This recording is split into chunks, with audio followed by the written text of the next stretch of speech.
Bonsoir chers internautes de la télé 7 Truth TV, merci de nous retrouver dans votre émission 7 Sport, votre émission sportive qui parle de toute l'actualité sportive au niveau national et international. Alors aujourd'hui 9 décembre 2021, un menu très riche à vous présenter. On démarre avec la Ligue européenne des champions.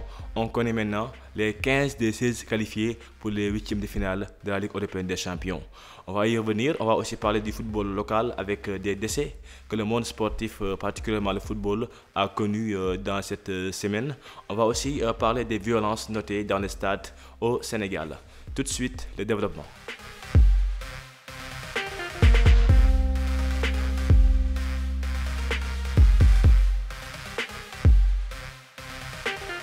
On démarre avec la Ligue européenne des champions. Comme vous le savez, on connaît maintenant les 15 parmi les 16. Il reste un seul match qui va se jouer aujourd'hui.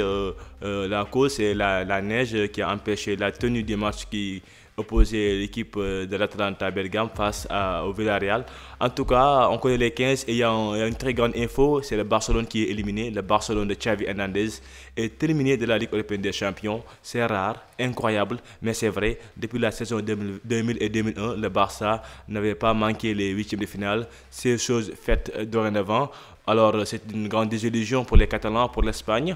On sait tous que le Barça est en train de vivre un nouveau chapitre avec le départ de Messi, avec le départ aussi de Coman qui a été démis de ses fonctions, l'arrivée de Xavi avec cette équipe composée de beaucoup de jeunes. Donc, le Barça commence à vivre ses premiers mauvais moments avec cette élimination précoce en Ligue des Champions. Donc, finalement, le Barça va jouer l'Europa League. Alors, les qualifiés, il y a Manchester City, Paris Saint-Germain, Liverpool, Atlético Madrid, Ajax Amsterdam, Sporting, Real Madrid, Inter de Milan, Juve, Chelsea, Bayern Munich, Benfica, Manchester United, Villarreal ou Atalanta. On va attendre le vainqueur de cette rencontre-là pour connaître le 16e qualifié. Il y a aussi Lille, le club français qui a assuré sa qualification. Il y a Salzbourg. Alors, on rappelle que les premiers deux groupes ont l'avantage de recevoir au match retour, donc je pense que c'est tellement important d'être premier de son groupe.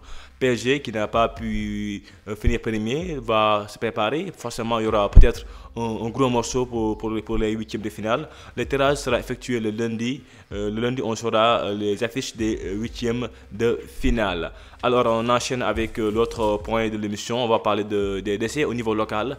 Le Sénégal perd deux grands monsieur. Donc, on commence par Lamine Diack, un très grand dirigeant, un dirigeant sportif de classe mondiale qui est né le 7 juin 1933. Il a été vraiment une véritable personnalité du monde sportif, un grand dirigeant. Donc Lamine Diack qui a été maire de Dakar, qui a été député, qui a été aussi un grand dirigeant au niveau international, qui a représenté la peau noire entre guillemets, qui a été vraiment un grand monsieur, adulé et respecté partout dans le monde. Il a été aussi au sein des grandes instances, notamment dans le domaine de l'athlétisme. Donc il a servi le football sénégalais, le sport africain en général. Donc qu'Allah subhanahu wa ta'ala puisse l'accueillir au paradis céleste. Il y a aussi le décès d'un grand entraîneur qui se nomme Lamine Dieng. Il est décédé aussi à l'âge de 70 ans, Lamine Dieng, qui est né à Saint-Louis. Donc il a dirigé pas mal de clubs au niveau local, l'équipe de Douane, Gorée, US Wakam, Jaraaf et NGB Niayes aussi ont vraiment été des clubs qu'il a pu diriger. Il était un grand entraîneur connu par son sens tactique, sa capacité à produire du beau jeu, en tout cas avec ses équipes.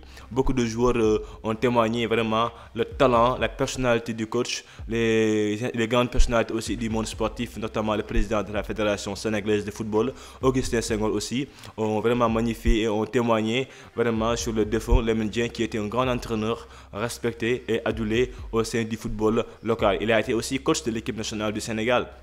Donc vers les années 90, donc il a beaucoup servi aussi le football, lui aussi il est parti, donc toutes nos condoléances à sa famille, donc Seven Sport aussi présente ses condoléances et à Lamine Diack et à Lamine Dieng, donc tout le Sénégal perd, toute l'Afrique perd. Alors on continue pour le dernier point avec les violences notées dans les stades de football, notamment au Sénégal avec un week-end vraiment très mauvais, hein, en tout cas en termes d'image. Le sport n'a pas affiché vraiment sa bonne image. En tout cas, on a vu qu'avec la lutte déjà le samedi passé à Pékin, au stade Arena, là où les lutteurs pratiquent leur discipline, donc il y a eu un combat qui n'a pas pu s'achever entre Siteu et Papa Sow, donc avec la blessure de Papa Sow. Donc finalement, à quelques minutes du coup d'envoi, Papa Sow qui s'est blessé. Donc finalement, les médecins n'ont pas donné l'autorisation pour qu'il puisse lutter. Donc finalement, on a noté vraiment beaucoup de déceptions, en tout cas, surtout chez le promoteur Pape Abdou Fall. Ce combat-là qui a démarré qui a été signé en tout cas depuis 2 ans. Beaucoup de retard, notamment dû au coronavirus, mais ensuite, avec cette blessure-là, vraiment c'est un peu compliqué. La lutte commence à perdre son image, en tout cas, beaucoup de spéculations, de rumeurs concernant cette discipline. Qu'est-ce qui va se passer maintenant? Le CNG va sûrement trancher par rapport à cette situation aussi particulière. Alors, il n'y a pas que la lutte qui a pu vivre ce genre de situation, il y a aussi le Navétane au stade Ngalandou Diouf de Rufisque dimanche passé, donc pour un match qui s'est déroulé au stade Ngalandou Diouf entre l'ASC GIF et l'ASC Thiawlène. C'était une demi-finale d'une zone à Rufisque. Alors finalement il y a eu des échauffourées, il y a eu des blessés graves, il y a aussi eu une perte de vie humaine.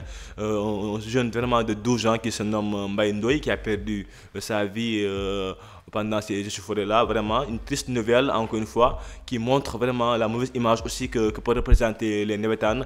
Actuellement, le président de la République, son Excellence M. Macky Sall, donc, a rapidement pris la responsabilité de donner vraiment des instructions, je peux dire, au ministre des Sports Matar Ba, afin qu'on puisse arrêter les Navétanes. En tout cas, dans le département de Rufisque, mais aussi dans la région de Dakar, les Navétanes sont arrêtés. Donc à Rufisque, c'est définitif d'après le communiqué qui a été sorti.